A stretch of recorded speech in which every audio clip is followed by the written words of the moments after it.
Hey, what up? This is Chris from Trapt, and you are listening to the Brutally Delicious podcast.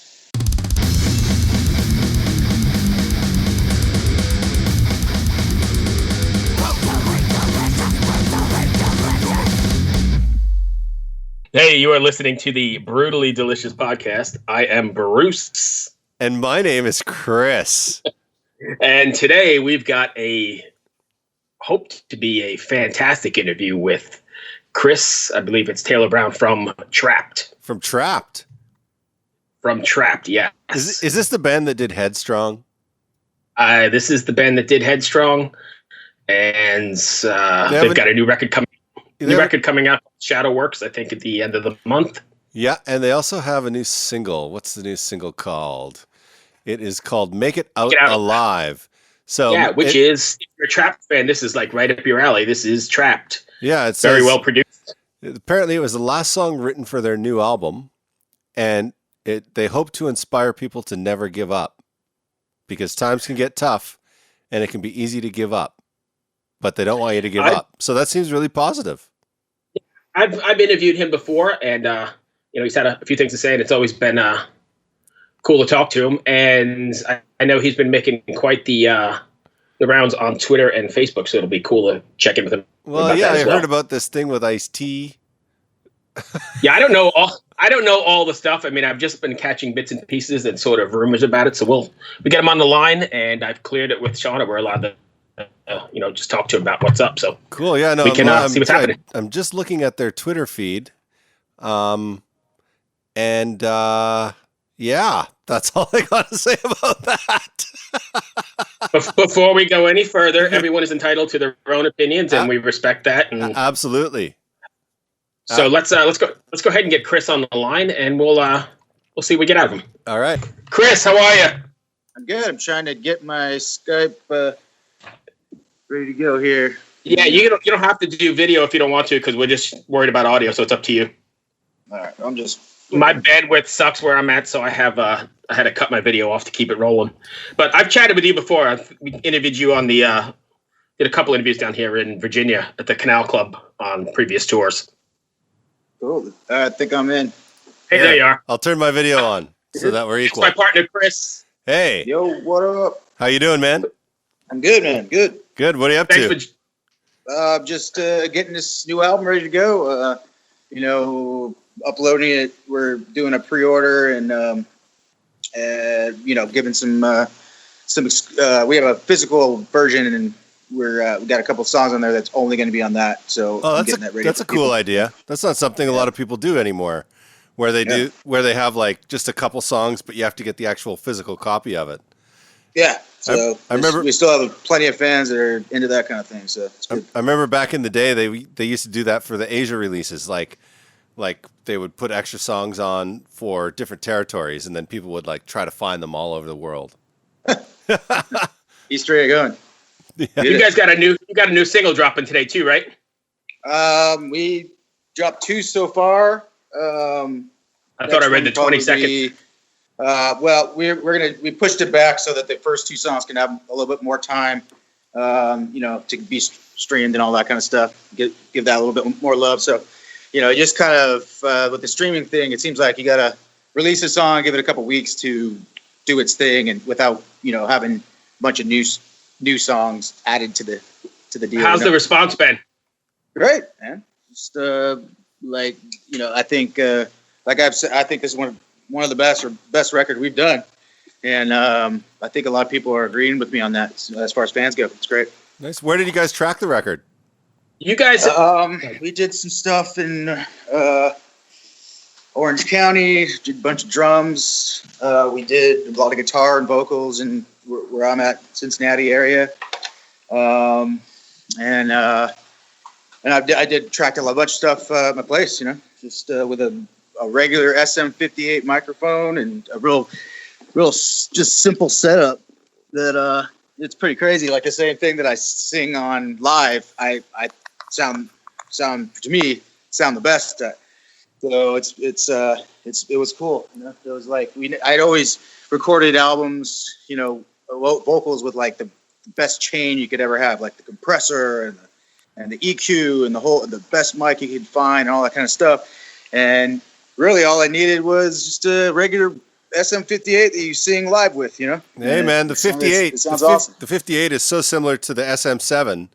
It's just slightly different frequency response because of the. It looks way different though. SM7 is like, it just holding on to that thing just feels stupid. Feels dumb. And the 58 it's a workhorse, right? I mean, that's industry standard almost. The 58 is, yeah. SM58? Yeah. Yeah, that's for live. You know, everyone uses that live, but nobody uses it to record actual vocals on an album. But that's what I did most of the songs with. Bono actually does from U2. Oh, cool. Yeah. Yeah, it probably makes them feel like live. I like being able to hear myself out of a monitor versus the headphones thing. Yeah, and for some reason, that's I can sing a lot better just hearing myself out of speakers like as if they were monitors. You know, because live I used to do in-ears, and now I don't even use in-ears. I just use the wedges. Nice. It's just so much better. Yeah, I think the second Rage Against the Machine record also used a 58. And Brendan O'Brien set him up in front of the speakers and just said, "Give her." That's what Garth told me he did on the first album their first record. Yeah. And just basically had them set up and go at it live, you know, in a room and recorded it as best he could. You worked with Garth? Yeah, I did our first and our third albums. Oh, cool. Yeah, no, I've worked with Garth a few times. He's a nice guy. Yeah, man. Did you work up in Gibson's, BC, or did he fly to you? We did both records at the warehouse. Oh, cool. Nice. Yeah. Gastown. Interesting. Is that up in your neck of the woods, Chris? It's right in Vancouver downtown. It's an interesting neck of the woods, the warehouse. Yeah, it's great. It's cool. I mean, you know, it's the strip club like right down the street. Yeah. There's junkies all over the place. The first time I ever like drank legally was in Canada because I was like 20, just about to turn 21. Yeah. But for a month or two before that, I could go to bars and do the whole thing. So it's like my actual 21st birthday was, you know, just like, well, I've already been living this life for a month and a half. Yeah. Making a record up here, you know? Right. So. Yeah. There's a lot of cool hangouts in Vancouver. Although it's, you know, I hope you were there in the summer and not the winter. Yeah, it was I don't know. No, it was it was January, February, March kind of. Oh, just fucking raining then every day. Yeah, I don't remember it being too bad. Yeah. You don't remember much, probably, if you were 20. Yeah, I remember a lot of it. You know, recording your first major label album. Yeah. So, you know, you don't forget that. Yeah, at the warehouse with Garth. I mean, it doesn't get much better than that. Yeah. Yeah, the warehouse is so beautiful, man. Bryan Adams built that place just perfectly. Yeah. But now you're doing a recording with equal or better quality, and you're doing it in your home. Isn't that crazy? I think I sang the best I've ever sang on this album, and it was just an SM58 into a 2-track PreSonus, DAW or whatever they call those things. You know, just a 2-track thing, and with the SM58, no compressor, no EQ. Singing straight into it. And no $1 billion the same studio. thing I'd sing and do live, you know? Yeah, having to fly to Vancouver and pay thousands of dollars a day for his studio. Yeah, I've been like listening to the new album, like compared to our first, and it was like sonically it sounds just as good as our first album. So I mean, we were talking about that before you got on. That we were spinning it earlier, and it's definitely it sounds really, really good. Yeah, it's slick. Yeah, man. I mean, we can make like a song like "Make It Out Alive." I mean, it would cost us like a couple grand to make that at this point. You know, just like get it all. Yeah, like literally a couple grand a song. It's pretty cool. Yeah, it's amazing. That used to be one day at the warehouse. Oh, dude, our first two albums we spent like $350,000 on each one of them. Holy shit! And then our third was like 150. And, oh wow! And then so was our fourth, and then the last three, we've come under $50,000 to make each one. So that's pretty crazy. Good. Technology is definitely. So let me ask you a quick question before we continue. But when you guys are writing, then, and you're separated in different parts of the country, are you just really taking advantage of technology and bouncing things back and forth via email, or do you ever get into a studio? We've always, I'll come up with an idea, like, sitting there, with my iMac and putting together a drum beat and some guitar stuff or some keyboard stuff, and then kind of come up with an idea, and then I'll just send it to the guys and be like, what do you think of this? And if they're like, yeah, that's great, then they'll add their stuff to it, or our guitar player Brendan will have like a little verse part or something that I think is pretty cool, and then we'll work that into a song, which is like how Make It Out Alive was. He had the original little verse part on that, and then we built the rest of the song around that verse part in like 5 minutes, 10 minutes. So. Oh, wow. And the vocal came right away too, so that was cool. That's always a nice thing, isn't it? Yeah. When a plan comes together and Yeah. it works like that, it's pretty amazing. So then that's what inspiration and capturing an emotional moment is. I think if you're trying to beat a dead horse as far as like, let's keep working on this song forever, it's like it's got to have some immediate like write its own self kind of thing, because that's just like that thing you can't explain about great songs. Is just, I think the best ones just kind of like lightning in a bottle kind of thing. But I imagine like the times that we're in at the moment give you a lot to draw from and make it really immediate as well, right? Maybe. I mean, Make It Out Alive was written middle of that February, and so right in the mix, right right before this whole thing hit. So I mean, it's the lyrics and everything just kind of really hit home, I think. Yeah. I mean, right. These are fucked up times, that's for sure. Yeah, man. Yeah. Chris? No, I was waiting for you, Bruce. I thought you had something there. No, so I want to go back to the record. When you guys are writing, is there like a message or a story you want your fans to take away from, something that resonate with them after they listen to a Trapt record, or is that not? Well, I mean, yeah, every album is just, a few years of basically what I go through in life, learning about who I am and all that kind of stuff. Like all the lyrics have definitely been about self-discovery and self-empowerment and all that kind of stuff. The more you know yourself, the more empowered you're going to be, more in control of your whatever you're doing. And so this album definitely, I got into Carl Jung and a lot of psychology concepts, and he has this concept called shadow work, which is basically just you got your good side that you're real proud of, and then your side, that parts of you that you're like, I wish I was better at that, or I wish I didn't do that, or this. But those parts of you got to hold those parts closer to you than even the parts you really like. So, the parts you don't, you got to be just honest with yourself that you've got some of that stuff, and try to work through it and try to better that side of you, and actually pay attention to that side of you is really what it is.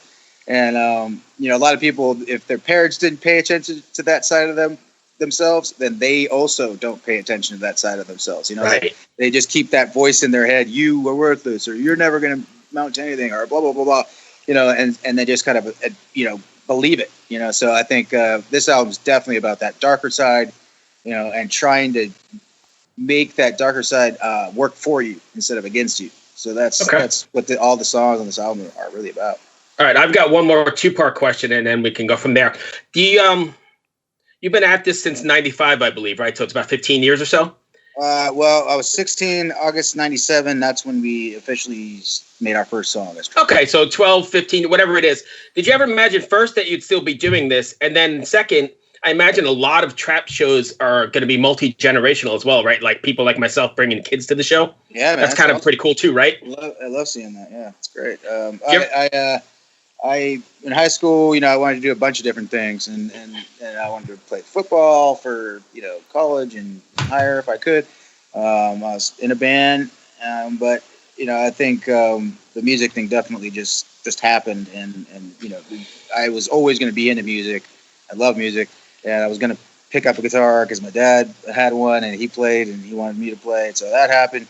And I think from there, as far as being able to do this for a living, I never take it for granted. I always feel very blessed that I can make a great living doing what I love, and also being able to say whatever I want. If I was on a major label and I had a big management team, they'd be giving me shit for the things I want to talk about and things I want to use my platforms that I've created to spread awareness of.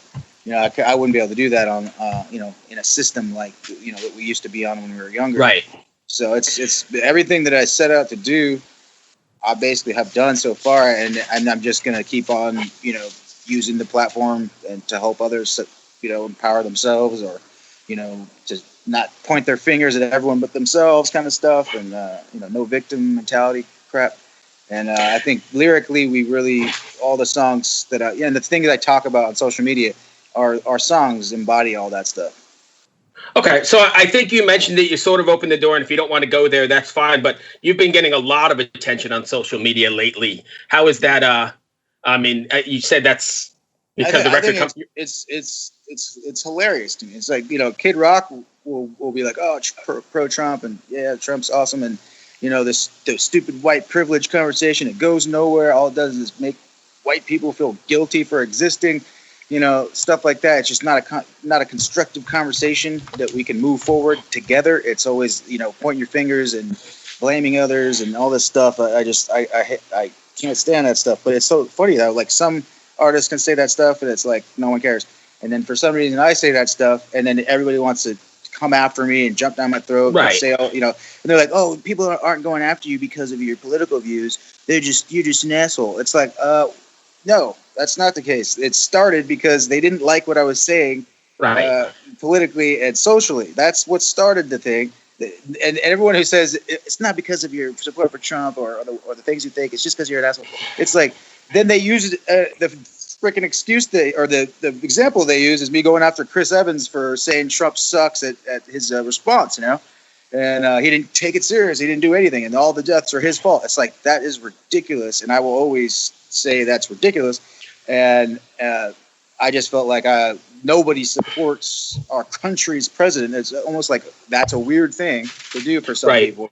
And I just hate that concept. I hate the fact that some people are so afraid to speak up and just about what they're passionate about because they're afraid that they'll get blackballed or they'll lose their fans or they'll lose friends and all that stuff. And it's like, those people, those aren't real fans or friends of yours if they're going to disown you for what you believe. That's just like, get away from those people, man. The echo chamber stuff, I just want to blow all that up. So that's basically what I've been trying to do social media wise, and I'm putting out a record, so obviously killed two birds with one stone. Stand up to what I believe so it's a tactic for publicity. And create awareness for a new album of, lyrically speaking, this stuff I'm talking about, and the empowerment and, truly standing on your own 2 feet and using your own mind instead of like everything you're force fed by the mainstream media. So I just want to do what I can to create awareness on things that mainstream media doesn't talk about, and people jumping down my throat shows me that that's just what I keep doing it. I'm all for the freedom of speech, being behind what your cause is and whatever it is, and I've never taken anything away from that. But I thought it was really funny that, you're getting like people from Ice-T to all kinds of people jump on you, and I don't even know what kind of stake they have in this game. Ice-T had a problem. We were talking about Sumerian Records bands, and they were like, "Oh, they're all better than you." And I'm like, "Well, as far as streaming and listeners go, we've got more than most of their bands." And they're like, well, "What about Ice-T and Body Count?" I went and checked, and I was like, "Yeah, we're beating Ice-T and Body Count by a lot as far as listeners, and the streaming our stuff in this country." And some guy tagged Ice-T in it, like, "Hey, look at this guy saying that he has more streams than you." And then Ice-T's like, "Oh, I'll see you around one day. Right. I'll run into you." And it's like, what are you threatening me for saying something that's a verifiable truth? It's like, are you that sensitive? I guess so, because then he tweets about every other tweet I make, like half of a dozen tweets, and then his fans are like, "Who's you gonna fight, Ice-T?" And I'm like, whatever, dude. If Ice-T wants to get in a ring and fight me, then I'm not going to back down. But I just think it's going to be stupid and a dumb in the look, In the end, it's social media and it's your opinion, and everybody's entitled to their opinion, I believe. Granted, people can be like, "Oh, you insult people and bully people," but it's like, look, I'm only responding with the same energy coming at me, just to point out the fact that it's like the left can do it as much as they want, be overly emotional, all that stuff. But if anyone says the opposite, they're melting down. Right. They're losing their minds. It's like, how much are you straw manning me? Just trying to make me this crazy guy who's melting down just for tweeting about what I'm passionate about. What I believe in. And if people are coming to rip on me, it's Twitter. It's a shit posting website. So I play the game and I respond in the same way. So it's just funny. Like, it's just so many people that are like, they'll come at you and they'll say all this stuff and then you dish it back and then you're the bully. It's just ridiculous, man. And at the end of the day, I think, and it should be across the board, everybody is entitled to their opinion. And if you don't like it, don't follow your Twitter feed and move along, right? Yeah, and then that's what I'm trying to have be normal, just normalized. Oh. And anyone just saying what they want to say, and having if the other side wants to belittle you, tell you you're crazy and you're melting down, all that stuff. It's like, well, why do you think, those people don't want to have anything to do with you, liberals, right. It's like you're no better than the people you're minimizing and belittling into just a straw man that means nothing, And so it's just unbelievable that people have that much of an emotional reaction to the things I'm saying, And I mean, like I'm using the word, I'm trying to be not insult in a way that's too bad, so I use the words douchebag or nerd or moron or anything that's not even like a big deal. And then people are like, "Oh, you're a bully." It's like, dude, I mean, there's one I always use. There's one I always use. Is I made it up. Douche balloon. I like Boris Johnson's. The Prime Minister of UK. He called one of the guys you big woman's blouse. That's pretty funny. That's pretty good. It's like you got to get creative these days, or you're going to say something that's just going to trigger somebody. Too funny, man. The amount of 5G conspiracy theories I've had to hide on social media over the last little while is just mind bending. Yeah, people coming up with the whole 5G will give you cancer or give you these flu-like symptoms. I mean, come on, guys. Yeah, Bill Gates is injecting you with a microchip. I mean, I don't think that Bill Gates, is getting into the vaccine business altruistically. I don't think I think he's trying to make a lot of money. And he's got these plans for the world and reducing the population sizes. And he's got all his reasons of why to do that. And it's like, what are you doing? Why are you thinking about these things, Bill? Like, that's just like, it's like he's under this guise of like, I'm trying to help the world. It's like you're sterilizing people in Africa. It's like, and then, so many of the things he's done project-wise have resulted in lots of deaths. It's like what? But there's stuff in one of the in Africa. There was a vaccine or something like that ended up giving to African people, and a bunch of people died from it.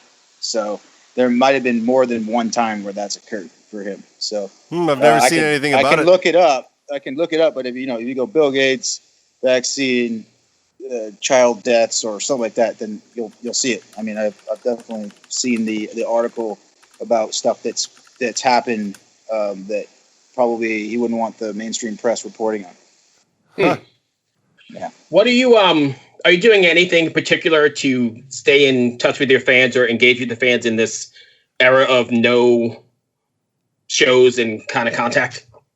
Well, I post on, Facebook and Twitter, and try to have good discussions with fans and, and deal with trolls as much as I can, but mostly just so I can see where my fans, what they feel about certain things, like what they feel about the lockdown stuff, or what they feel about just a whole sorts of social and political stuff. I like to engage with fans in that way on Facebook and Twitter. If people just want to hear music, go to Spotify or YouTube. But right, it's like those are the people who are like, you should just keep this music. We don't want to hear your. It's like you're not everyone. How self-centered are you that you think you can speak for everybody? So I get overwhelmingly, it's encouraging me to speak my mind and talk about these things, and overwhelming majority are fine with me doing that. Right. And not disowning me. Even if they disagree. Which is totally I think you hit it right on the head. It's okay to disagree, which is something that people don't understand. People but also are like you fight with your fans and you insult your fans. I'm like, dude, if someone comes to my page and insults me personally or insults the band, they're not fans. So it's like if I insult someone back, this person, I used to like your song Headstrong, and I was a fan. No, you weren't. You never came to a show. You knew one or two songs. And now you're going to come here and insult me for my views. And then they say, oh, I'm going after my fans. That's just couldn't be farther from the truth. on another topic or another way, I think music has always been political, all right? I mean, even from the 60s, it was like it's, and no matter what ridiculous. side of on both sides, I think. I mean, I think it can be both sides. Mainstream bands are raging with the machine. That's it, And I don't have to agree with you, and Chris doesn't have to agree. It doesn't matter. We can still have a conversation. Yeah, it's just the political climate, or the social political thing. As soon as Trump got in there and just totally, destroyed the status quo of lobbyists having, all these laws and things they want to get passed, thinking Hillary Clinton was going to win, and then then had to retool their whole strategy because now Trump's in there and nobody knows what bills to write. Or I mean, then in Congress, like these politicians don't even write their own bills. They just, these lobbyists get hired by big corporations. They write the bill, and those lobbyists go and try to find people who to support it in Congress. Like they're just getting pitched laws left and right, and so I don't know. It's just you've got to be able to speak your mind. But of course, to me, it looks like one side has all the big tech and the big media and all that stuff, and they try to censor the other side so that the independents don't hear it. So that's what it looks like to me. I mean, I lost my blue check mark on Facebook. They just took it away. What's a blue check mark? It's just you're a verified artist.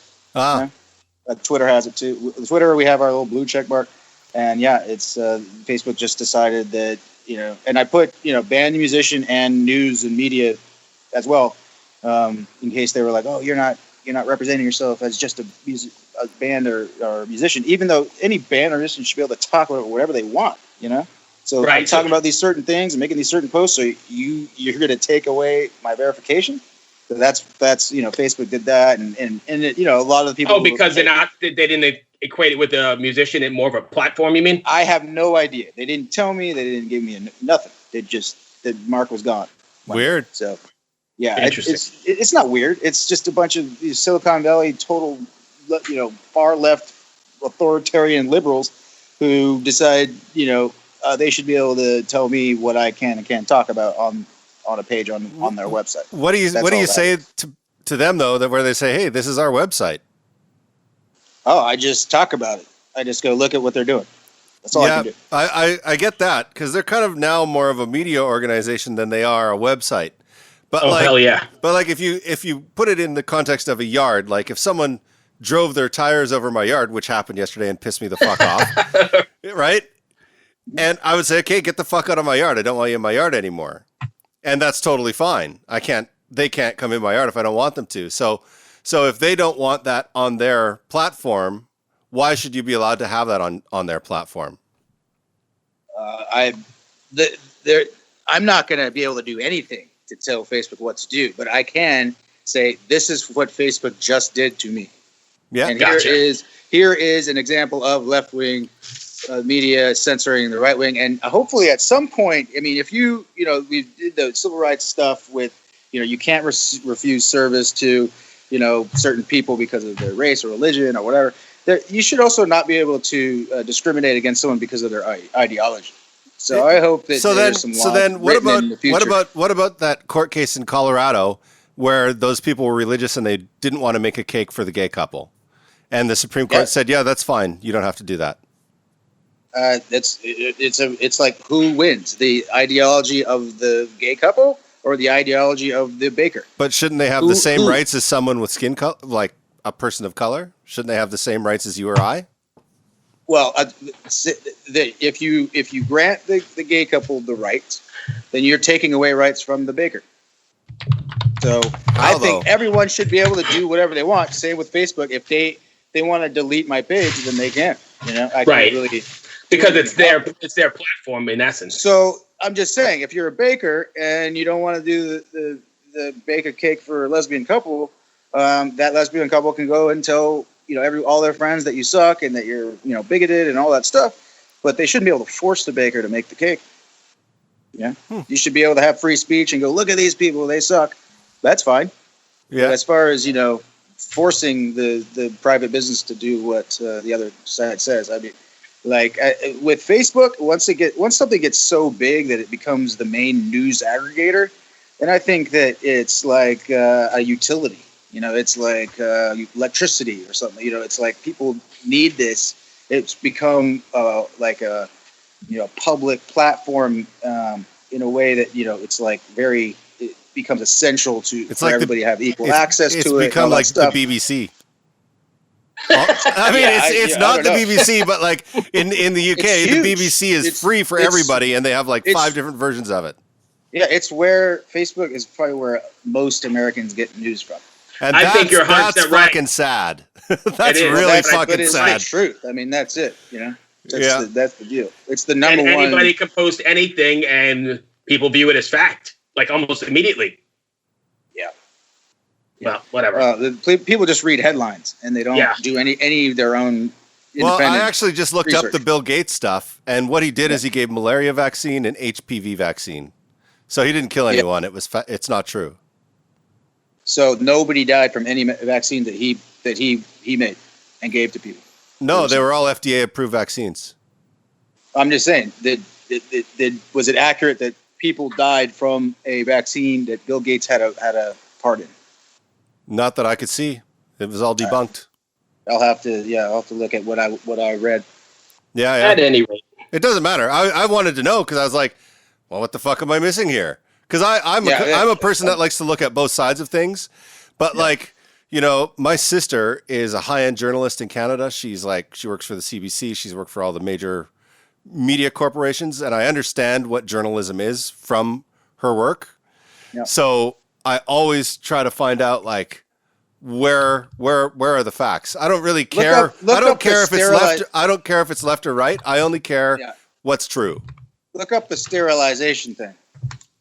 Like, did he make things that sterilized? No, it was false. It was false. They were claiming the HPV vaccine was doing that to women, but it wasn't. Okay.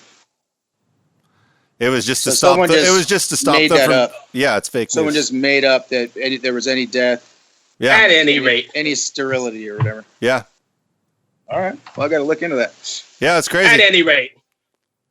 We should probably bring this back to Trapt at some point. Sure. We're like your Twitter feed. We're all over the place. We're always all over the place. We just kind of go down rabbit holes. So, if fans wanted to engage with you, I mean, obviously you said your Twitter pages and the record is due out when? Do we have a date for it yet? June 19. We're putting this thing out.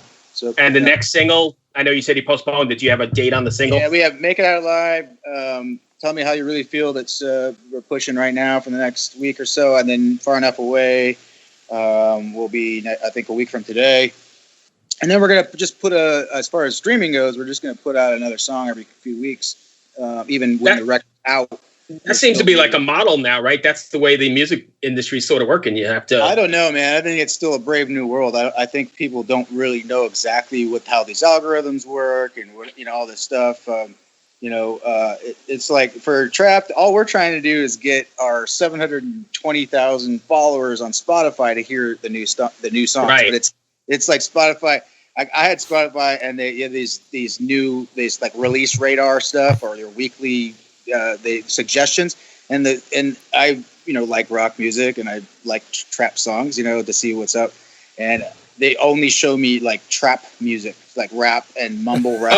Like electronic music. And they show me auto-tune mumble rap stuff is the main thing that they're throwing at me. So it's weird. like I hope that they throw some actual music that I do like. They need some algorithm work. Yeah, well, maybe I just need to use it longer, and they'll get it more. So it gets used for your preferences or something. I don't know. Yeah, but there must be pushing that kind of music to everybody, even rock fans. But in the end, at the end of the day, like we started off this conversation, I do like the record. I think the production was pretty fantastic, and I wish you all the best with it for sure.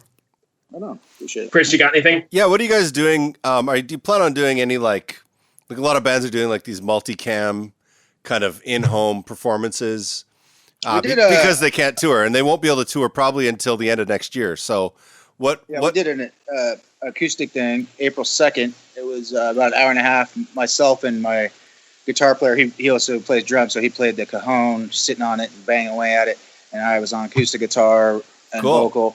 And it was fun, yeah. I mean, it's just weird to do play for people. Well, a lot of people are watching, so you don't want to screw up.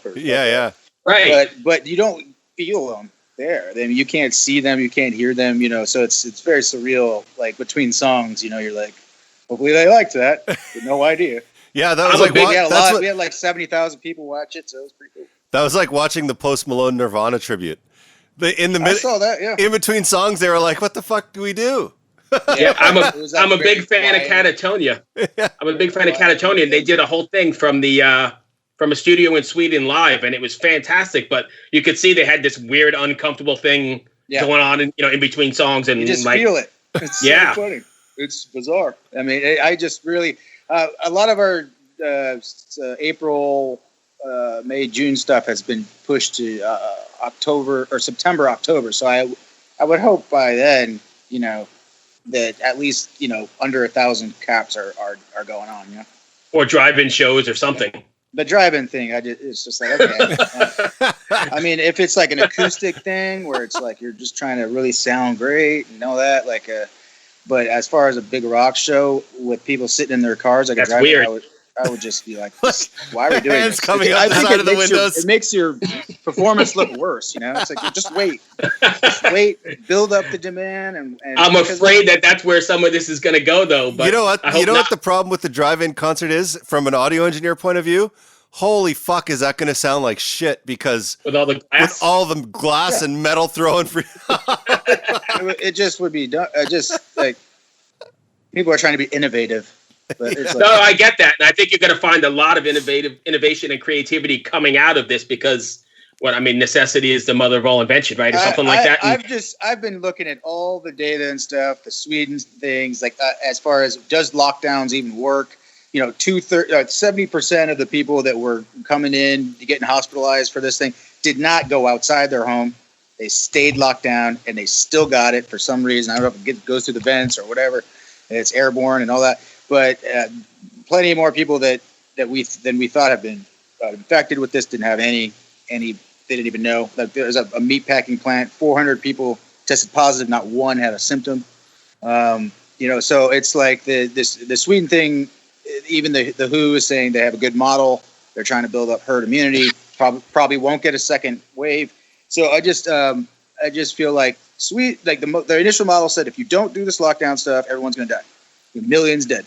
Sweden didn't do it, and they didn't have a massive problem. I think the difference. Like, but they have a few more deaths. It's like, well, I think the they difference didn't destroy their economy. I think the difference with Sweden, though, is that people in Sweden generally trust their government. So when Sweden said to the old people, "You need to stay home," and everyone else goes out, but stay distance, and we're going to close some things, but not others. People were like, "Yeah, that makes sense. We trust you." But they didn't close it. They didn't close any businesses. So nobody lost their jobs. Well, they're also they're subsidizing a lot of pay, though. A whole lot more, yeah. Yeah, and they've locked away the older people, and they've closed some schools. They did it better than we did. But people there trust their government. In the West, over here, people generally don't trust the government. So if the government says, "Okay, old people, you stay home. We're going to close colleges. We're going to keep open elementary schools. In restaurants, you have to go down to 50% capacity." If they did that here, it would be a fucking shit show. Well, I would say at least some part of our country is like, whatever you say, master. Oh, yeah. So, I'm glad that Americans don't listen to their government like sheep. I'm glad. I'm happy with that. Yeah. So it's like, all I'm saying is the initial model said if you don't lock everyone down, shelter in place, you're going to have millions dead. And that just didn't happen in Sweden. Not even at all. They're right in the middle of the pack. And it was just... we destroyed our economy in a matter of 6 to 8 weeks. A lot of these jobs are not coming back. A lot of these small businesses and restaurants are not coming back. I'm aware my wife was hit. It's like starting a whole new business venture now. My wife was hit real hard by it, man. She had to lay off over 220 people. I hope, does your wife, how does she feel about this? Does she think it was a smart move or stupid? Well, she works at the airport. She manages like 11 restaurants. Mm-hmm. And we know 2 people that have died from it, and 2 of her employees were both hospitalized and needed oxygen for it. So she thinks it's okay, the lockdown. So her thing is if she saves, X amount of lives, then it doesn't matter if her business gets blown apart. No, that's not the point at all. The point is we can't overwhelm the healthcare system. So once the healthcare system isn't overwhelmed anymore, we can go into a place that Sweden is like, where we keep personal responsibility for people. It started with flatten the curve so that you don't have to pick and choose between this 68-year-old woman and this 55-year-old man and be like, oh, well, I think the 55-year-old man will survive. Screw the 68-year-old woman. That's what happened in Italy. They had to just pick. Looks like you're going to die anyways. It's happening in Brazil right now. Stay in the hallway and die. So that did not happen in New York City. It didn't happen anywhere in the United States, but it was projected that it was going to happen. It didn't happen. Like Cuomo just like acting like the biggest drama queen in the world. I need 30,000 ventilators or everyone's going to die. And it's like, no, you only need 3,500. And you have it. Yeah, but that's it's like science, you got everything you asked for. Science changes, like as new facts come in, you learn things all the time. It's like if you know a G chord on guitar and then you learn D, you're like, hey, I now know D. Yeah. So my thing is we need to have, for if this happens again, very, very specific protocols. So it's like for me, if you don't want to overwhelm the healthcare system, then you look at it county by county and X amount of hospitals per county. And if you're at like X percent of, you only have so much excess capacity left and it's dwindling fast, then you shut down that county. And it's like you have Illinois where it's like, 65,000 cases outside of Chicago and then 5,000 the rest of the whole state. Yet they had a blanket one-size-fits-all approach. That was just stupid. It was just dumb. So yeah. I hope that that's what New York is doing now. What you're saying, that's what New York is doing now. Well, they should have done it from the damn beginning. It's like fear just made. We were looking at, we don't have to. We don't want to be like Italy. The media covering it like looking at like it was World War II, and and scared the hell out of a lot of Americans. And it's just like nobody was real leaders in that. Not Trump, not any governors, not any mayors. Nobody was a real leader. They had no idea, and they just did lock it all down right now and don't ask questions. And then we just destroyed our economy, just killed it. It's like a big chunk is now missing from it, and it's going to take a long time. And there may be people who now will always be dependent on the government.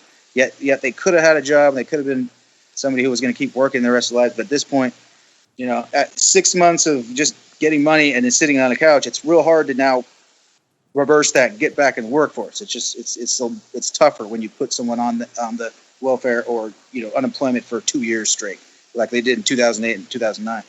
So it sucks because a lot of people in the industry that I'm in are the ones hurting. The bartenders, the waiters, waitresses, people who security people. They're getting hit the hardest. But hopefully they're all getting that extra $600 a week unemployment thing. But that runs out in July. So I have friends that have lost. I have festival organizer friends that have lost everything from this. But are they still going? We saved a couple 20, 30,000 lives or something. Well, I spoke with a major festival organizer the other day, and his fear was that the brand would be damaged far more if he went ahead with it, and people got sick, and he would never be able to recover from that because the deaths would always be on his front door. So if he waits until it's safe, then he can go ahead with a clear conscience. What's he going to do between now and a year? That's the question. That's the question everybody's wondering, right? Yeah, absolutely. I don't even know if people put food on the damn table. It's just like at some point there's going to be some desperation hitting. Oh, I think it's coming. Yeah, it's going to be a wave of unrest, huh? It's actually kind of getting a bit back to normal here in North Virginia. It's not fully back to normal, but like for a while you could drive in DC and there was like nobody on the road, like not one person. Now the highways are packed again, and the rest. I think you're right. I drive to work in the mornings, and there's traffic now again. And my wife and I started noticing, like, oh wow, I used to be able to get here in 10 minutes for the last 2 months, and now it's 25 because there's traffic again. Yeah, I would think 90% of counties in the United States could have stayed open this whole time, and our economy would be such a better shape right now.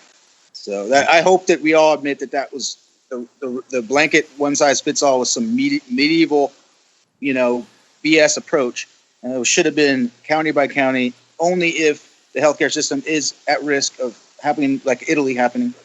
Well, and they should have actually done some testing, because if they could have tested, they would have known what to do. But they didn't do how that. The hell? It's hard. It's hard enough to get. The only way that we got the 2004 to 2007, even like strippers buying 5 different properties, is because you had a workforce workforce of people, more, trying to find anyone with a pulse and give them a mortgage thing, and they needed an incentive for that. You're not going to find. It's like you got Mark Cuban going, we need to have a testing, tracing federal force, of people who are testing and tracing people and all that stuff. And I was like, what happens when that ends and we're, are they going to turn into government snitches or something like that? But it's like coming up with a testing protocol that tests 300 million people. It's like, it's not about 300 million people. It's about 30 million.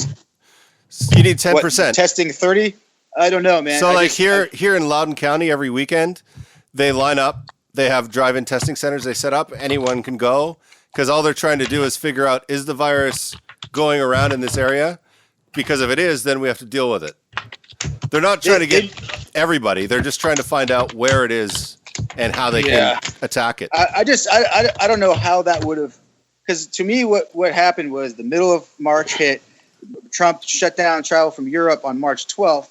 And then, this thing has about 4 weeks until it's either going to kill you or not, And we had the peak in deaths and hospitalizations and all that, the middle of April. So exactly 4 weeks from that weekend where everyone came out at the same time. And you saw pictures of people packed like sardines and in all our major airports. And I was just like hitting myself in the head. Like, how did that happen? How did the Trump and the governors and the mayors not coordinate and make sure that the flights were staggered and not everyone came home at the same damn time? It's like that one thing could have prevented so many cases from happening and then being spread around the country.